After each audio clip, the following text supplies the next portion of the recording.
Okay, hello everyone. So, welcome back. Now we are going to extend the discussion about how to identify a problem, whether you have to use integration by substitution or integration by parts or some other technique, because that's something that students can struggle with. I have so many integration techniques. How do I know which one to use? Okay.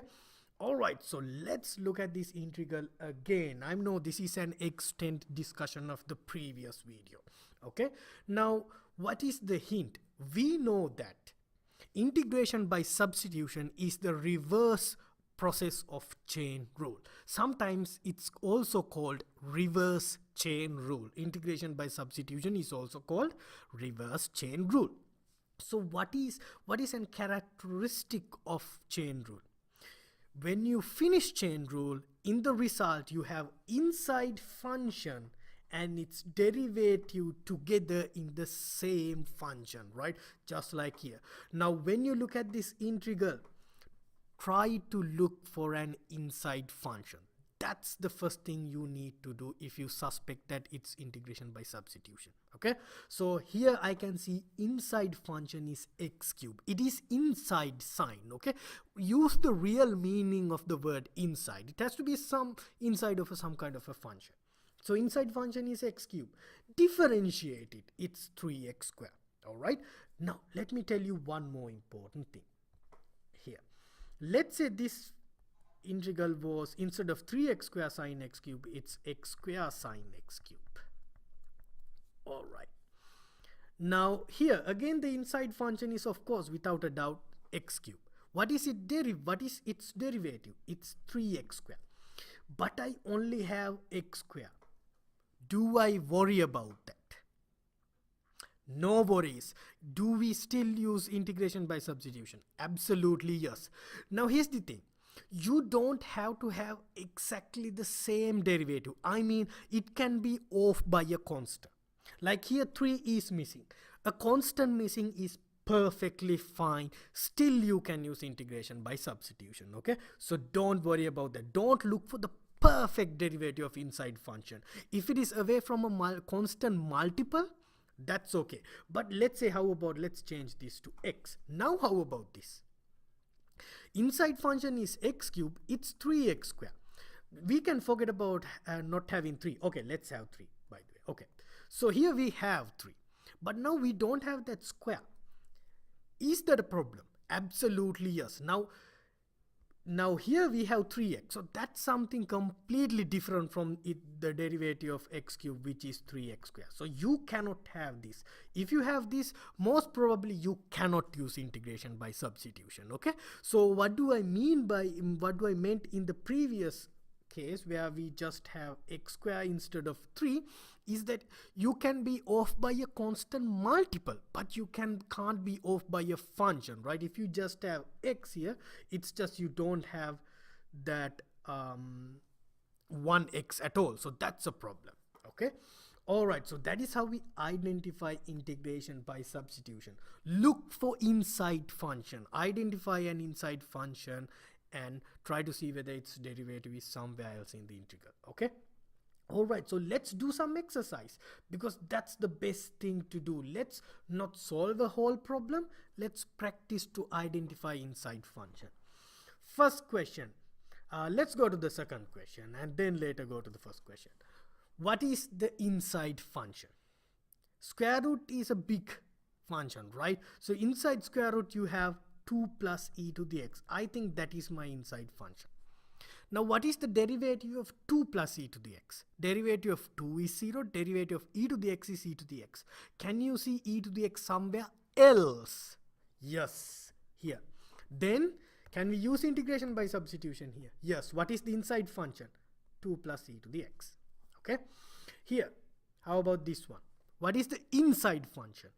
X square is inside e, right? So inside function is x square. What is its derivative? 2x. Do I have 2x somewhere else? Well, we have x, I don't have 2, but 2 is a constant multiple. Okay, so I don't care, it's okay, right? We can still use integration by substitution. You can be off by a constant.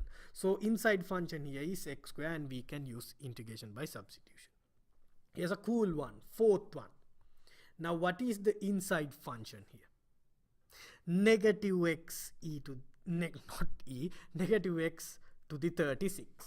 What is its derivative? Negative 36 x to the 36 minus 1 is 35. Now is this function somewhere else in this integral? Well, not negative 36, but we do have x to the 35, right?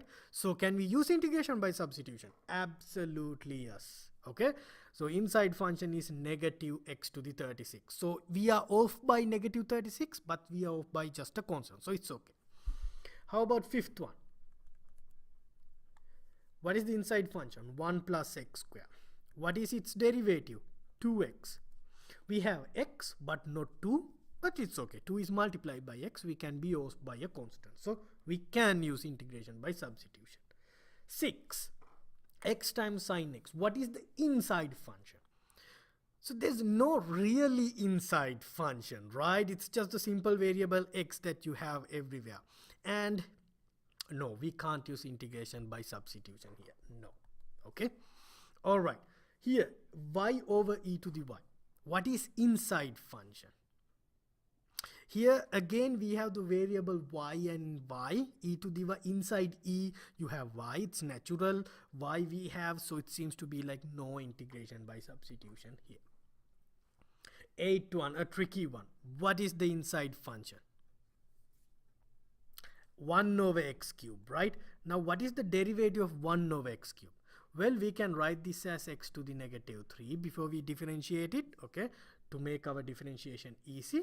So if you differentiate negative x to the negative 3, we get negative 3 x to the negative 3 minus 1 is negative 4.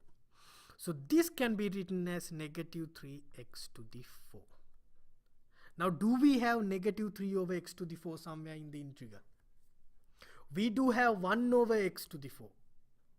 Oops, I'm sorry. We have 1 over x to the 4. My note is giving me problems. Okay, we have 1 over x to the 4, right? But we don't have negative 3. But that's fine, right? This is negative 3 times 1 over x to the 4. So negative 3 is a constant multiple. So it's okay to miss negative 3. But here's an important thing. Students often try to do this very fast and decide that this is not going to, here we cannot use integration by substitution. Here we can use integration by substitution. I just show you. But what is the thought process that you can get wrong? Well, when you see 1 over x cube, you quickly do the differentiation in your head and say that it's x square or 1 over x square. Do you see what I mean? Like 3 minus 1. You can do that, right? So you think the derivative of 1 over x cube is like 1 over x square or something. And when you don't see x square, you have x to the 4 instead. You think, well, we don't have the derivative. We have x to the 4 and x square is two different things. And you decide that this integration by substitution cannot be used in it. But we can, because you have to take the derivative of that inside function very carefully, and indeed we get 1 over x to the 4. Okay, all right. 9 is a good one. 9 and 10 are good ones. Now what is the inside function in 9? X cube. What is its derivative? 3x square. Can we use integration by substitution here? No, we have x but not x square. X and x square are completely two different things. We are off by 3, but that's not a problem, but we are off by an x. We are off by a x. So we cannot use integration by substitution. Okay. In 10, what is the inside function? Theta square, right? What is its derivative? 2 theta. Well, we have 3 theta cube. We have more than what we need. Still, it will be hard to use integration by substitution here. Okay, so we don't use integration by substitution here because we have more than what we need. Okay, at least for now. So that was a hard problem. Now that is the result for exercise. I think we didn't do the first problem. So what is the inside function here? It's 6x. You can say 6x. What is its derivative? 6. Now we don't have 6 here. but still we can't use integration by substitution if we use our intuitive, right? It's too complicated. It's exponential function times sine. It's two different type of functions. So this is something that you will not see right away. When we do couple of integration techniques, you will see it, but here you can't use integration by substitution.